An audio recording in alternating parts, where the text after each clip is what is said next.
মুখোমুখি বাংলাদেশ ও ভারতের বাহিনী তীব্র উত্তেজনা।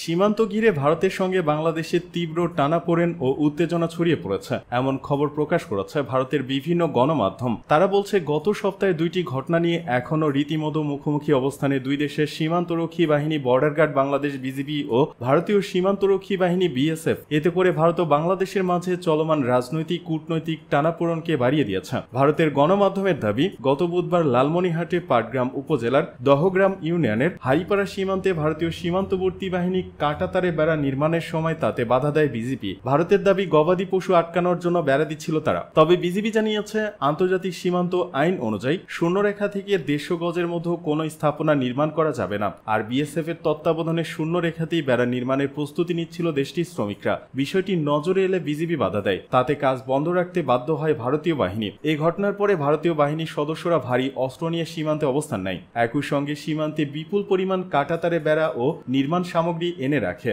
এর জেরে সেখানে অতিরিক্ত সদস্য বাড়িয়ে নজরদারি রাখছে বাংলাদেশের সীমান্তরক্ষী বাহিনী। এর আগে 5 ভারতীয় নৌ অপারেটর বাংলাদেশের জলসীমায় ঢুকে গেলে তাদের আটক করে বিজিপি। তবে ভারতের দাবি, গঙ্গা নদীতে প্রবল স্রোতের কারণে নৌকাগুলো অসাবধানতাবশত বাংলাদেশের ভূখণ্ডে প্রবেশ করেছিল। ভারত শেখ হাসিনাকে বাংলাদেশের হাতে তুলে দেবে না, জানালো আনন্দবাজার পত্রিকা।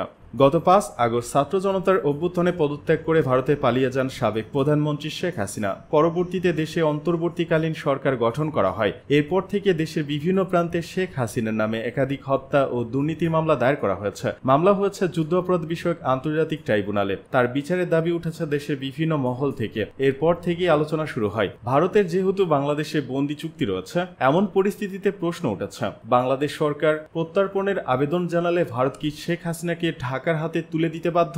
এ নিয়ে সারা দেশে এখনো তুমুল আলোচনা সমালোচনা চলছে। গত শুক্রবার এই বিষয়ে ভারতের পশ্চিমবঙ্গের জনপ্রিয় পত্রিকা আনন্দবাজার পত্রিকা একটি প্রতিবেদন প্রকাশ করেছে।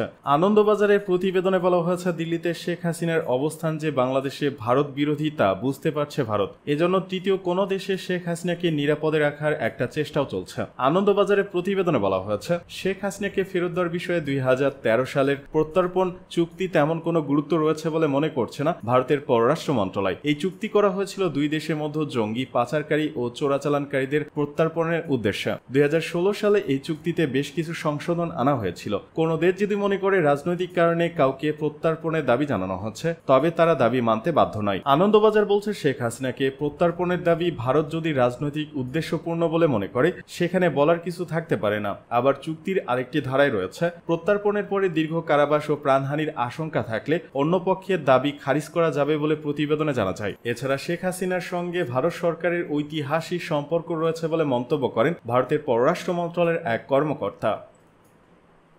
বিডিআর বিদ্রোহ, শেখ হাসিনার বিরুদ্ধে হত্যা মামলা।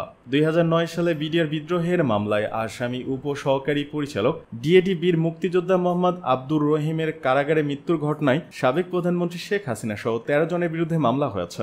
আজ রবিবার নিহত আব্দুর রহিমের ছেলে অ্যাডভোকেট আব্দুল আজিজ এই মামলার আবেদন করেন। ঢাকার মেট্রোপলিটন ম্যাজিস্ট্রেট আখতারুজ্জামান বাদীর জবানবন্দি গ্রহণ করে আবেদনটি নথিভুক্ত করার আদেশ দিয়েছেন। বাদীর আইনজীবী মোহাম্মদ দেলোয়ার হোসেনের তথ্য নিশ্চিত করে বলেন, বিডিআর বিদ্রোহের মামলায় গ্রেপ্তার হয়ে বীর মুক্তিযোদ্ধা আব্দুর রহিম ঢাকা কেন্দ্রীয় কারাগারে 2010 সালের 29 জুলাই মৃত্যুবরণ করেন। তাকে পরিকল্পিতভাবে হত্যা করা হচ্ছে। এই ঘটনায় তখন চকবাজার থানায় একটি অপমৃত্যু মামলা হয়। এদিন আদালত আমাদের মামলার আবেদনের পরিপ্রেক্ষিতে চকবাজার থানার সেই অপমৃত্যু মামলার নথি তলব করেন। আজকের আবেদনটি নথিভুক্ত করার আদেশ দেন। মামলায় সাবেক প্রধানমন্ত্রী শেখ হাসিনার সাবেক বিজিবি মহাপরিচালক ও সাবেক সেনাপ্রধান ব্রিগেডিয়ার জেনারেল আজিজ আহমেদ, পিলখানা বিদ্রোহী মামলার রাষ্ট্রপক্ষের আইনজীবী মোশাররফ হোসেন কাজল, সাবেক কারা মহাপরিদর্শক ব্রিগেডিয়ার জেনারেল আশরাফুল ইসলাম খান, ডিএসসিসির সাবেক মেয়র শেখ ফজলেনুর তাপস, নূরে আলম চৌধুরী লিটন, শেখ সেলিম, শেখ হেলাল, জাহাঙ্গীর কবির নানক, মির্জা আজম, হাসানুল হক কিনু, 2010 সালের জুলাই মাসে দায়িত্বরত ঢাকা কেন্দ্রীয় কারাগারে জেল সুপার,